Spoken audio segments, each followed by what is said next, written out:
Olá pessoal, tudo certo? Mais um encontro de geografia aqui com vocês e dando continuidade às questões geopolíticas do mundo, hoje vamos começar falando aqui referente às questões da Europa. Vejam só, a Europa junto com a Ásia, junto com a África, vocês bem sabem, é considerado um continente, né, do velho mundo, né, porque as primeiras civilizações do mundo, elas datam, né, historicamente a partir desses três continentes. Então vejam só, então ao longo de milhares de anos, né, vários povos eles foram se separando, foram segregando uns aos outros, né, e formando a sua própria identidade cultural. Então, o que acontece na Europa aqui, o que a gente vai estar vendo sobre a Europa nesse momento é a respeito principalmente de povos que pertencem a um território específico, mas por alguma questão política pré-existente dentro desses territórios, eles não são reconhecidos mundialmente.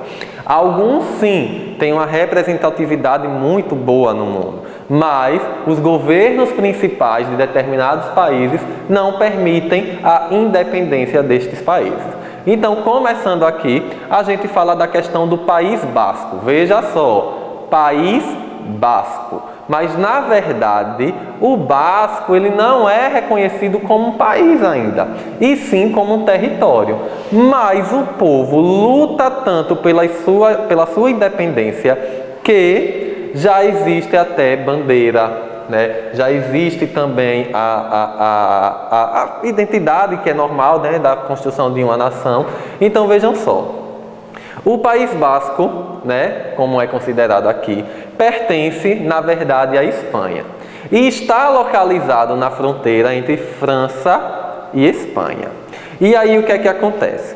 Os povos que habitam essa região basca, tá, têm identidade própria desde o século XVI.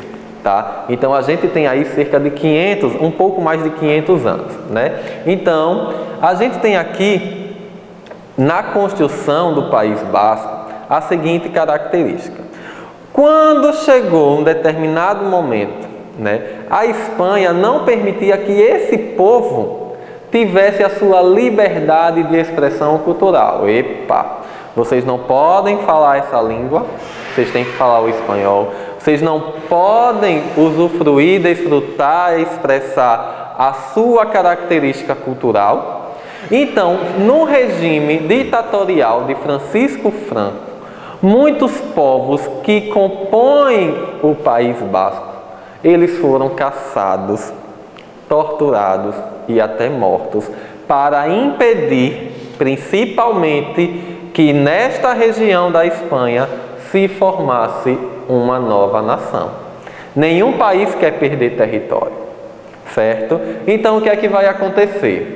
Recentemente, aproximadamente 100 anos no máximo, ou menos que isso até, né? Hoje, a Espanha reconhece a independência não, a nacionalidade basca. Vejam, nacionalidade não é territorialidade. Eles desfrutam sim de um território, mas que é pertencente à Espanha, certo? Mas a Espanha reconhece que eles formam uma nação, porque eles têm identidade própria, eles têm língua própria, e o interessante é que eles também, certo, têm uma própria política, certo? Mas que não é desmembrada em momento nenhum do governo espanhol. Tá? Então, continuando aqui, né, a gente tem essa questão do País Basco. Dentro da Espanha também, importante aqui, voltando, né? Então, veja só, como forma, né, de represália dentro da questão do governo de Francisco Franco, foi criado um exército basco para intervir diretamente contra as ameaças e as torturas ditatoriais de Francisco Franco. Então, o exército basco, chamado de ETA, né, que é a Liberdade Basca, a gente vai ter aqui essa característica. E era um exército extremamente agressivo, certo? Então, depois, né, que a Espanha reconhece a nacionalidade dos povos bascos, a gente vai perceber, né, que eles vão cessar fogo. Em alguns momentos da história eles cessaram fogo. Quando a política espanhola ameaçava os povos bascos, esse exército começava a ganhar força. Porque, como eu falei, eles têm sua própria política, mas que não é desmembrada em nenhum momento da Espanha, certo? Então, a gente tem essa característica aqui. Professor, e hoje, como é que está esse ETA, né, o exército basco? Bom, hoje esse exército ele não existe mais, tá? O exército espanhol é que responde também pelo País Basco e o ETA deixou de existir. Mas politicamente, né, existem as secretarias, existem os ministérios para administração desse exército, por caso, né, tenha alguma repressão ao povo basco, aí eles voltam novamente a existir. Certo? Então, a característica do exército, né, basco era essa, era bater de frente mesmo com a política espanhola, certo? Bom, ainda dentro da Espanha, a gente tem aqui a questão da Catalunha, que sempre está aí nos jornais, porque são povos que lutam pela independência, tá? O que é que vai acontecer? A Catalunha é outra região que está entre Espanha e França, agora o nordeste da Espanha, certo? E o que é que a gente vai perceber aqui? É uma região que os povos também eles são independentes, tá? Tem uma língua própria e o mais importante, eles têm toda a sua política parlamentar estruturada. Inclusive, é um estado da Espanha que tem outro presidente, vejam só. Mas a Espanha não abre mão desse território. Mas, professor, como é que funciona isso? Por mais que tenha um presidente dentro da Catalunha, a Espanha existe as questões supremas, né?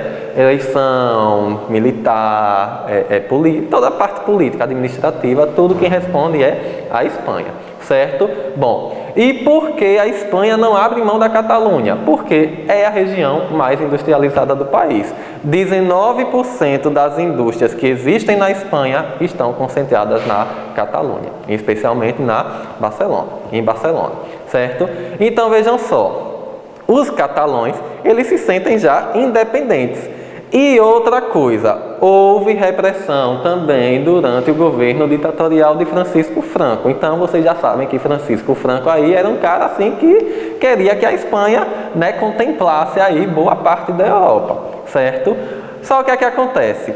Essa repressão que ele fazia contra os povos bascos e também com os povos catalães, diferentemente dos bascos, ele alimentava ainda mais o sentimento nacionalista do povo, certo? Então, podem ver aqui nessa segunda imagem, né, que o povo catalão, ele realmente vai para a rua, certo? É o povo que vai, luta pela independência, quebra tudo se for necessário, incendeia tudo, certo? Então, a gente tem aqui essa característica. Bom, como é que está a configuração da Catalunha atualmente? Bom, a gente tem um parlamento, né? A Espanha reconhece a Catalunha como um estado independente, entre aspas, como eu acabei de falar, né? Tem presidente, tem ministérios e tudo mais, porém quem responde ainda é a Espanha. E a Espanha não abre mão disso, certo? Devido ao poder econômico que essa região tem. Bom, em 2008 e em 2015, a gente teve duas grandes manifestações devido às crises econômicas que passou na Europa. A Catalunha tentou entrar junto aí com a questão do Reino Unido para a saída, né, da União Europeia, só que o processo conflituoso aumentou em função aí, tá, de que a Catalunha não pode sair de um bloco econômico porque não é reconhecido como um país, e sim um território independente, certo? A gente tem aqui a questão da Catalunha.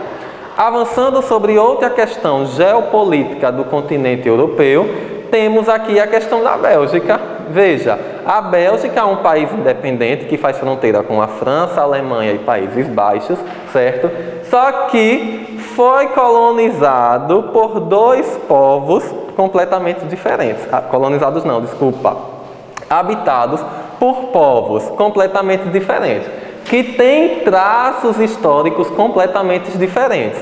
que é a questão do Flandres e a questão da Valônia, certo? Vejam, Flandres tem ligação direta com a França e a Valônia tem ligação direta com a Alemanha. Então, esses povos da Flandres e da Valônia, certo? Ambos fazem parte da atual Bélgica. Tá, professor, beleza. Mas esses povos, eles não se reconhecem como povos belgas. Olha que doideira. Então, veja só. Flandres, que é a região mais desenvolvida em razão de Bruxelas, certo? Busca sua independência nacional a todo vapor. Só que veja, estamos falando de um país que vai possivelmente no futuro se continuar com todos esses conflitos civis, certo?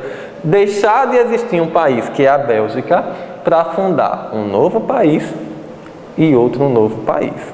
Só que, se Flandres se tornar independente, como tanto deseja, o que é que pode acontecer? Ele se torna independente, mas Bruxelas continua sendo da Bélgica. E como é que vai ser isso, professor? Um país dentro do outro. E a Valônia, que é a parte mais pobre da Bélgica atualmente. Como é que fica? Então, todas essas questões são debatidas, certo? O exército bélgico é bem agressivo também, certo? Flandres recentemente constituiu seu parlamento, né? Já tem primeiro-ministro, que é um grande passo para uma possível independência do país. Flandres já tem bandeira própria e Flandres já vem transitando para querer, certo, fazer também a sua própria moeda.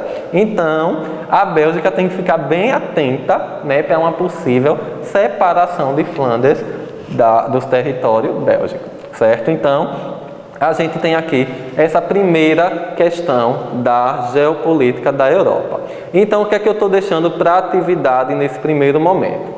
Eu quero que vocês façam a leitura da questão da Irlanda do Norte nas páginas 10 e 11 do módulo 32, pessoal, certo? E responder as páginas 12 e 13 e mandar para o e-mail. Vejam, mandem para o e-mail apenas o gabarito, certo? E no título do e-mail vocês devem colocar aí, atividade terceira série Europa 1.